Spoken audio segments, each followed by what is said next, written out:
শক্তি কিনাই বল মাদক কেনা বল। আজকে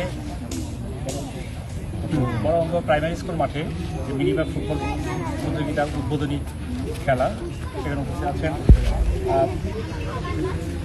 সাবেক ছাত্রনেতা, বর্তমান যুবনেতা সবুজ, উপস্থিত আছেন ধনবাড়ী ছাত্রদলের সাবেক যুগ্ম আহ্বায়ক, ধনবাড়ী সরকারি কলেজের সাবেক ছাত্রদলের সাধারণ সম্পাদক সাইফুল ইসলাম, উপস্থিত আছেন ধনবাড়ী উপজেলার ছাত্রনেতা ইমন, উপস্থিত আছেন যুগান্ত ইউনিয়ন ছাত্রদলের সিনিয়র সহসভাপতি খোকন, উপস্থিত আছেন উপজেলা ছাত্রনেতা পাপন, যুগান্ত ইউনিয়ন ছাত্রদলের পরিশ্রমী ছাত্রনেতা সজীব, উপস্থিত আছেন শামীম ছাত্রদলের, উপস্থিত আছেন জাহিদ সহ আরও যুবনেতা।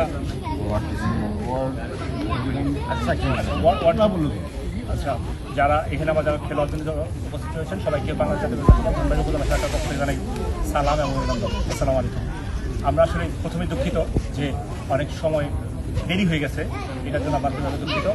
সেই সাথে বর্তমান সরকার খেলার প্রতি ব্যাপক দৃষ্টি দিয়েছেন। ইতিমধ্যে আমরা জেনেছেন যে প্রত্যেকটা ইউনিয়নে 8 বিঘা জায়গা নিয়ে একটা করে মিনি স্টেডিয়াম হবে, প্রত্যেকটা ইউনিয়নই হবে একটা করে স্টেডিয়াম হবে।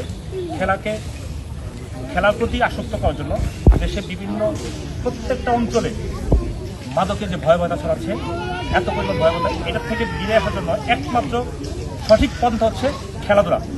শুধুমাত্র একটা মেধা বিকাশের সাথে সাথে খেলাধুলা মানুষের শারীরিক বিকাশ, সামাজিক উন্নয়ন এবং বিভিন্ন জায়গাতেই। এটা আমরা জানি যে একটা আর্জেন্টিনা, ব্রাজিল, আমার বেশ কিছু জায়গায় একটা ফুটবল বিশ্বকাপ হয়েছে, ছোট্ট একটা দেশ, কিন্তু আমরা হয়তো ওই দেশের প্রধানমন্ত্রীকে চিনি না, কিন্তু একটা মেসিকে চিনি, একটা নেইমারকে চিনি। এটা হচ্ছে খেলা মানুষকে কত দূর একটা দেশকে রিপ্রেজেন্ট করে। আমরা চাই আমার বাংলাদেশও যারা তরুণ, যারা এখানে মাঠে যারা খেলছে, একটা সময় এখন জাতীয় পর্যায়ে খেলবে, ভালো ভালো জায়গায় খেলবে। এর সময় দেখতে পাচ্ছি সবাইকে খেলার প্রতি উদ্বুদ্ধ হয়ে এই দেশ এবং সমাজের প্রতি কাজ করার জন্য আহ্বান জানাচ্ছি।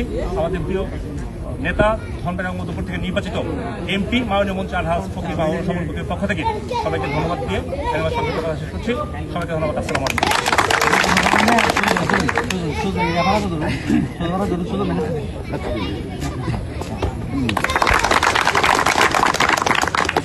খেলা শুরু করে দেন।